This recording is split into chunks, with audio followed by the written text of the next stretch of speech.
Competitive Edge Hockey, a comparison of on-ice and off-ice development, and the costs involved in each. When hockey families ask about competitive edge hockey training, there are a few common questions. What do you focus on? Who is doing the training? What is your approach? One we don't often get is why. Why off-ice hockey development?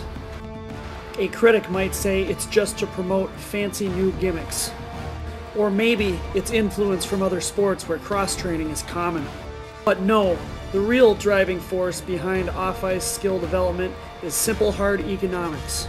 Quite simply, you will pay less off the ice as compared to on ice for the same level of instructor attention for your player. While considering this, we should keep two things in mind. An off-ice facility can create an environment where hockey techniques can be executed correctly, meaning real training can happen, but we can't cover everything off-ice. And any sound hockey development program will always include ice time. Yet, because a facility can be specifically designed around hockey skill development, it can do an even better job than ice in many cases.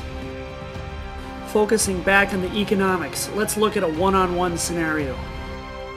Off ice, you don't have to purchase the ice and hire a coach, keeping the total hourly rate around $100. On ice, you have to do both, hire a coach and pay for the ice. These are ballpark figures and they will vary from place to place, but they clearly illustrate the point. Based on standard rates, the cost of an on-ice lesson can be very high. While some locations will offer skills coaches better rates than what you see here, this rarely happens during prime time hours. This is an apples-to-apples comparison of prime time hours.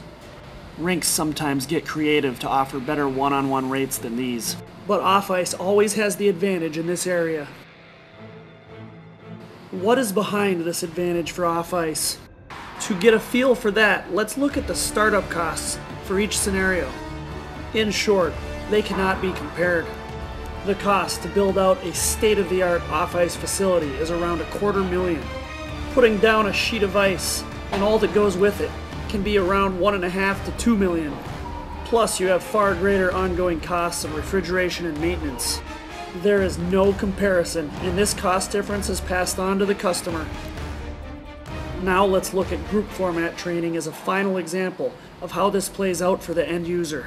Here we'll see what it takes to get the same price point in both training venues.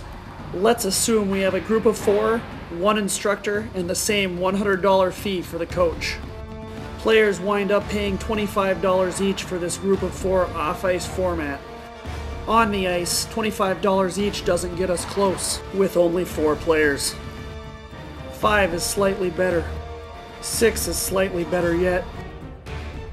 And so on, and so on, and so on.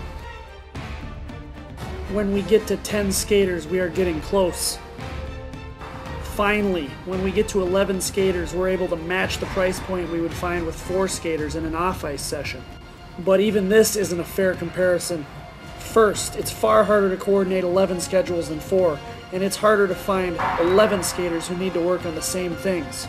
Second, far less coach attention can now go to each player. This isn't the difference between 4 to 1 and 11 to 1. Each time you add a player, more attention goes to keeping things organized overall, and less goes to individual player coaching. At 11 to 1, very little time is left. When developing any physical skill set, hockey included, we need 2 things. First, we need an environment that facilitates correct technique execution. Second, we need top-notch guidance and progression from a coach. A well-designed off-ice facility can provide both. While there is much that must be done on the ice, there is even more that is simply more cost-effective away from the ice. Bottom line, outfitted with the right tools and coaches, an off-ice facility can outpace on-ice development in many areas.